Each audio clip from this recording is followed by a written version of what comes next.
Nancy Grace Eugénie Wake was born in 1912 in New Zealand, at a time when the world still seemed far from the madness that would sweep it decades later. She was a bright, ambitious child with a rebellious streak that knew no fear. From an early age, she rejected the social constraints that customs imposed on women. She did not dream only of being a wife or mother. She wanted to carve out a different path for herself, a path full of adventure. As a teenager, Nancy moved to Australia after her father's death.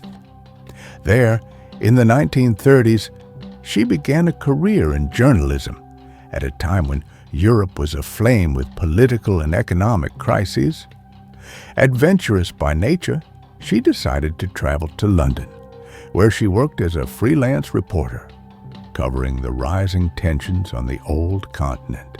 But it was her journalistic trip to Nazi Germany in 1933 that became the turning point.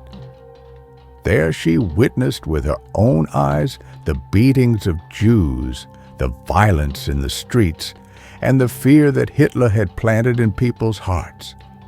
She later described those moments with these words: "I saw men beaten in the streets simply because they were Jewish. In that moment, I understood what was coming. I knew I would fight them one day."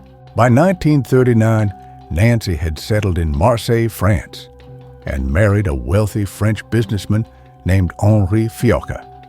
They lived a refined, comfortable life. But that peace did not last. In September of that year, Germany invaded Poland and France declared war.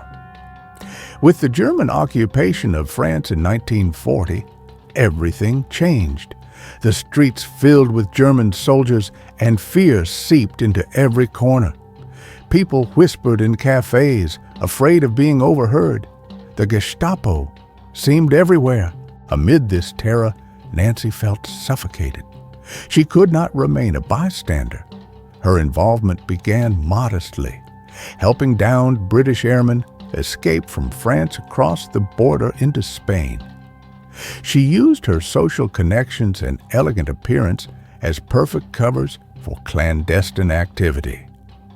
She knew that her looks, a beautiful, charming woman, could be as effective a weapon as any rifle. But her actions quickly drew attention. The Gestapo began compiling information on her, and they nicknamed her the White Mouse because she slipped away every time they tried to catch her. They knew she was dangerous, not an ordinary spy, but a crucial link between French resistance networks and British command. She managed to pass hundreds of messages and smuggle dozens of agents across borders without her true identity being discovered. The price of courage, however, was high. In 1943, the Germans discovered her husband Henri's identity and arrested him. He was tortured to death, yet he did not betray her. At that time, Nancy had fled over the Pyrenees in a brutal escape toward Spain. She walked for days through snow, hunger, and fear until she reached freedom. But she did not stop there. She vowed to return to France to continue the fight. At the end of this part, we see Nancy crossing the exhausted border, her clothes torn, her face smeared with dirt, staring at the horizon and speaking in a low but resolute voice. "They have taken everything from me. Now I will make them pay."